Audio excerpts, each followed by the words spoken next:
Welcome home. We are WNST, AM 1570, Towson, Baltimore, and Baltimore Positive. All my internet friends are saying I should have a click on me or click here or subscribe here or set your dial in one of your top 6 positions on your AM radio dial to 1570. We've been doing this a long, long time around here. We're having a very interesting month of March here. We have a relevant baseball team. We have a baseball team about to transition to new ownership, or hopefully we get spring training games on television. Be nice. A football team transitioning as well.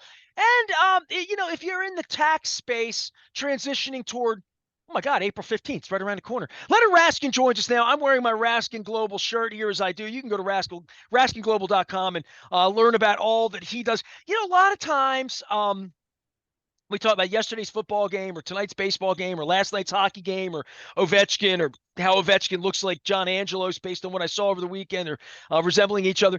But you have like a big announcement, right? Like later on in the month, I'm doing something cool here about like 25 years of WNST, but like you have birthed your own child. You have a child. He's at Ohio State. He costs a lot of money, but That's you've right. made the next baby and you've made the same mistake that I've made 4 different times, and I'm re-releasing my book. The second book I wrote was in 2006 on my father and my father's love of baseball.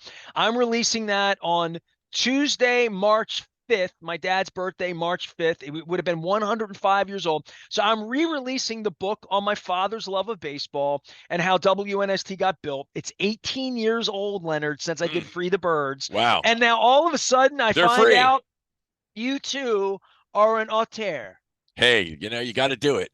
After 36 years in the business of advising people what to do with their money, our government, well, back 8 years ago, under the Obama administration, our government decided that they were going to tell people in my business that you have to be a fiduciary. Now, that's fine and dandy, and a lot of people claim that they are fiduciaries. What does that really mean? It simply means that you must act in the best interest of your client when it comes to advising them about their money. And believe it or not, in my industry, that's not the standard. The Well, the standard is, Bernie Madoff was, kind of well, made the sure, news, right? sure. But there's lots of those. Sadly, the standard is it fits. It's suitable. There's a suitability standard, it's called. So if I were to make a suit of clothes for Nestor, the fact that it fit your body and hung on you reasonably well, I could say that's a recommendation that you buy that suit. It doesn't mean that it's a really nice looking, fit well, tailored up to your need, perfect suit. It just kind of does the job. So along comes the government with this thing called a best interest standard. And now they've come all the way to everybody is going to be at some point. They're going to pass this. The Department of Labor is passing this. They've passed it. Trump said no. Biden's brought it back. It's called the fiduciary standard is basically what they're looking at. So I wrote a book, and the book's called FiduciWho, because lots of people in the industry that claim to be fiduciaries and that the government even claims are fiduciaries are very small fiduciaries, meaning, in my humble opinion, like if you're an investment fiduciary, you have to have the best interest of your client when it comes to how you tell them and where you tell them to put their money.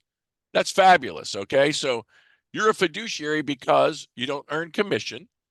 You're a fee-based consultant, and your client's account rises and falls in value, and you get paid a percentage of the account. That's traditionally how assets are managed these days. There's not a lot of brokers out there trading on commission on trades. That's how it used to be. But now it's mostly assets under management trade.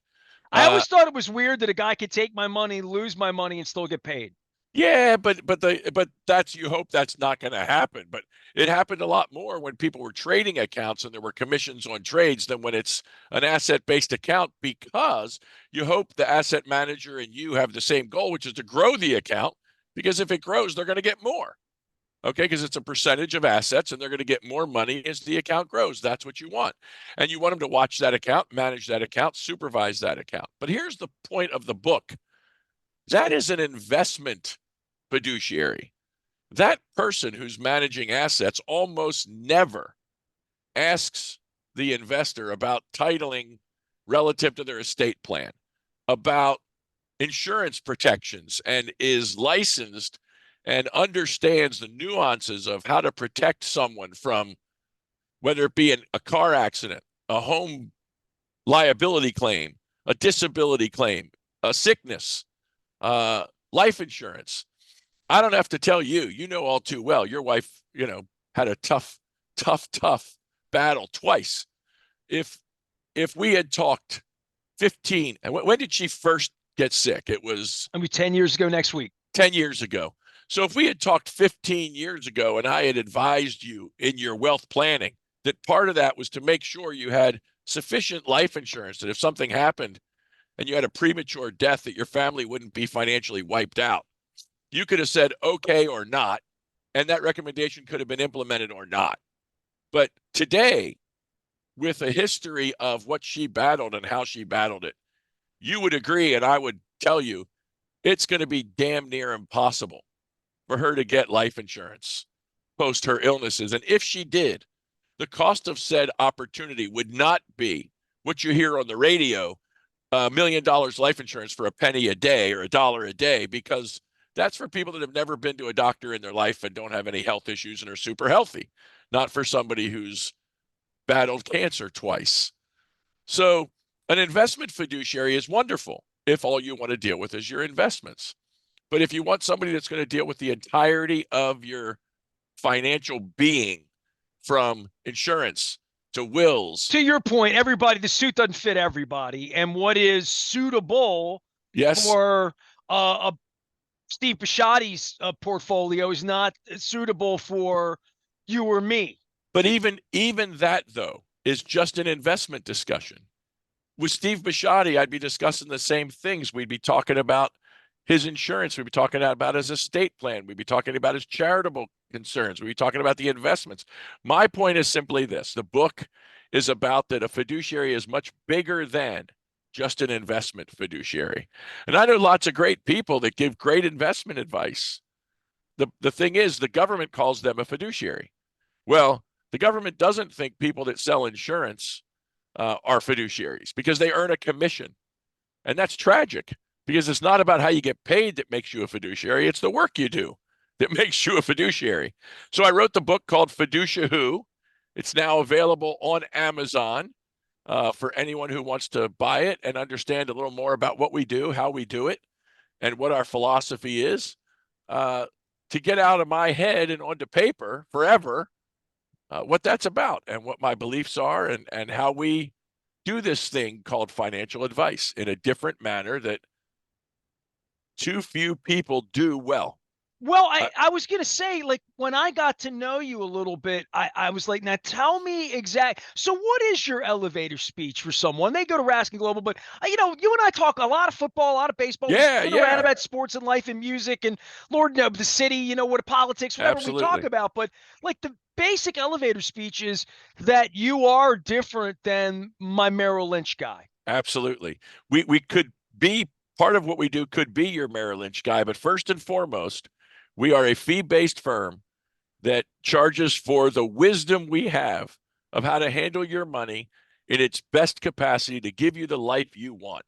If you're an individual investor, if you're an executive, if you're a professional, we want you to maximize the efficiency and effectiveness of your money in ways that nobody else is telling you how to do, so that you have the life you want for the rest of your life and forever and for generations beyond. If you're a business owner, we're going to do those same things, but we're going to help you have the life you want inside and outside of your business. Too many business owners spend so much time in their business and on their business that they I'm look there back. This month, by the way, Leonard. Yeah, this month is good. I'm working on last month I worked on the business. Yep. I'm about to go back into the business. Yep. Let's say opening day. This month is a month where we're really like, I'm doing a lot of new things, behind the scenes. There's been a lot of growth here, a lot of different things we've done that you then have to measure that and go sell it. Like, there's a time to make the donuts, there's a time to sell the donuts, and you're always doing them simultaneously.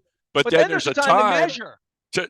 Then there's a time to say, okay, now I'm going to take the proceeds from the donuts, this thing called profit, and I'm going to go enjoy my wife and my kids and grandkids, and we're going to have a great life together. Because at the end of the day, the donuts are the facility for life. They're not life unto itself. And for those that they are life unto itself, whether it's executive, professional, business owner, Those are unhappy people. 20 years, 30 years later, they're going to look back and say, what the hell happened to my life? So my pitch is we're about your life, and we facilitate making the best financial decisions because we know what they are and how to help you implement them to have the life you want, not to have the portfolio you want. I don't have people that invest money to see the pile get bigger. It's for something. It's to put your kids through college. It's to spoil the grandchildren. It's to have that place at Get a the tax beach. shelter in Delaware. Yeah, it's to have that place at the beach. It's to take your kids and grandkids to Disney World. It's to travel the world. It's to You know give to what? It's funny charity. you're It's saying this whatever it because is. this is the first time in a while. I mean, it's a total shoot interview. You and Leonard Raskin of Raskin Global. You can find. I don't. Oh, I do have your. Hold on. I want to bring this out because if people are still paying attention to us and we're not talking about sports or about rock and Right, roll, I want to right. show them at least this is your novelty item. This is Yes, the Raskin Global crab mallet with the beer opener. And every time I that's show it to right. somebody, they're like, if he knows enough about this, he must know something about money and There managing you something. go. So, but here's You too can get a mallet. well, so it's kind of like a strange month here with the Orioles and sort of this transitional period. And everybody goes through these periods where you're like, I want to assess this. As you know, this week, I changed my insurance recently, right? Like just auto, moving, different things. You start to assess all of these things Yeah, as you get into this. One thing I've assessed as I just I had my eyes checked by Dr. Granick. I want to give Brian a free plug here, but I just spent like $1,000 just getting new glasses because my yep, prescriptions changed. He yep. said, "Hey, can you see this better?" I'm like, "Yeah, a lot Yeah, better." He's like, wow. "Hey, your prescription changed." He's like, "Oh," I'm like, "Well, that's $1,000.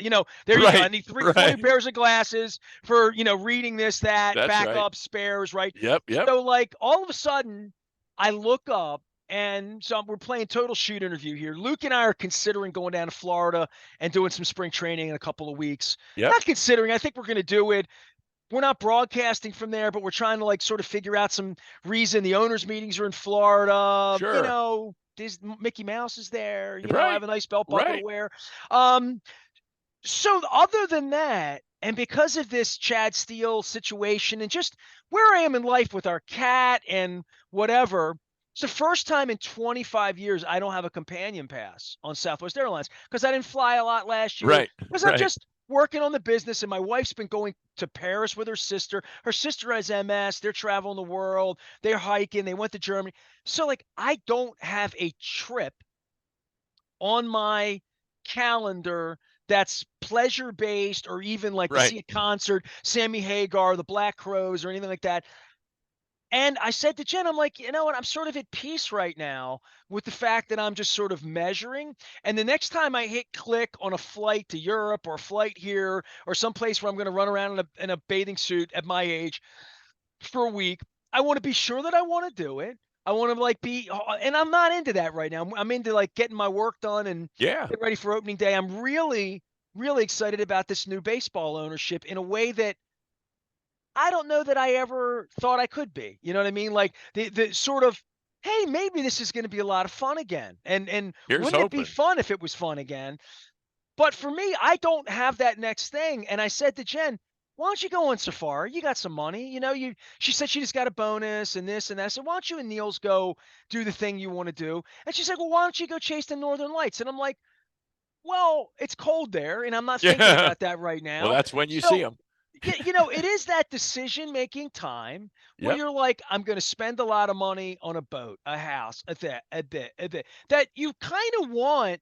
And the Lord knows the times I've effed up when I bought a condo in Vegas that never really happened. I mean, sure. really made major financial mistakes in my Yeah. life. Having Well, somebody like you around to not just say, do you really need to see Brian Adams at Royal Albert Hall in London? And what's that going to cost? And when I look at the pound, I'm like, it's not a good time to go to London right now. Like, but it's that's what just, it's about. But yeah. that's what it's about. The house in Vegas, you go, is this a good decision? I've had people consult again. all kinds of financial decisions. Obviously, that's what we do. But with an eye on what is financial success? What does it look like? What does it feel like? What is the thing you would do? And you're doing it, man. What's the thing you would do if they didn't pay you for it? When that's life, one of the things I hate, and this is something I say to clients, some of them get it, some of them don't. Other than health, I hate the word retirement. It's a terrible word. Who the hell wants to retire? I mean, what are you going to do? You're just going to lay around and wait to die? No, I like refire. Find something that's your passion. If you don't like your job, find something you love. Go do it. I guarantee you'll find a way to get paid for it if you're good enough at it. But if you don't, you have enough money, great. Do something that drives your soul.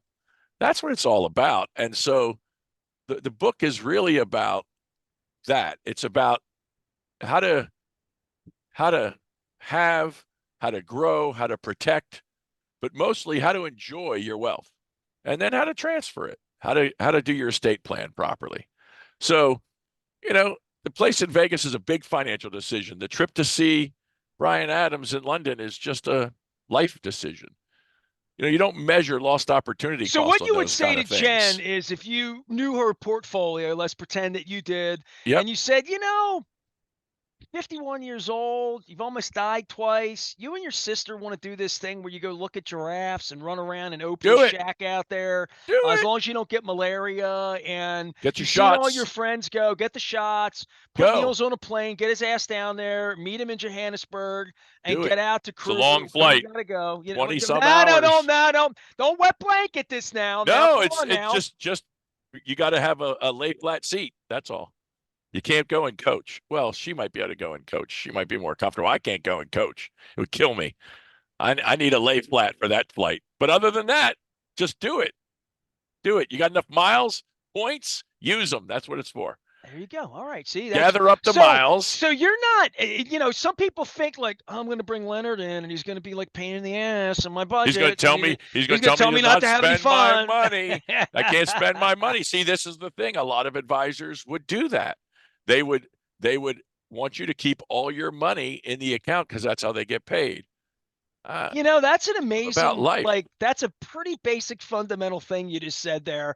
That is pretty fundamental, right? Like the more money in the bank. And what is funny, because I brought this up at the beginning about your fiduciary responsibility. Yep. Your book is called, plug it again. Your book, FiduciWho. FiduciWho. So fiduciary, a real fiduciary's guide to what it means to be a fiduciary. I'm friends with a guy who lost a lot of money from me 30 years ago after my father passed away, in a way that made me not trust people like you or anybody in that space for a long, long time, right?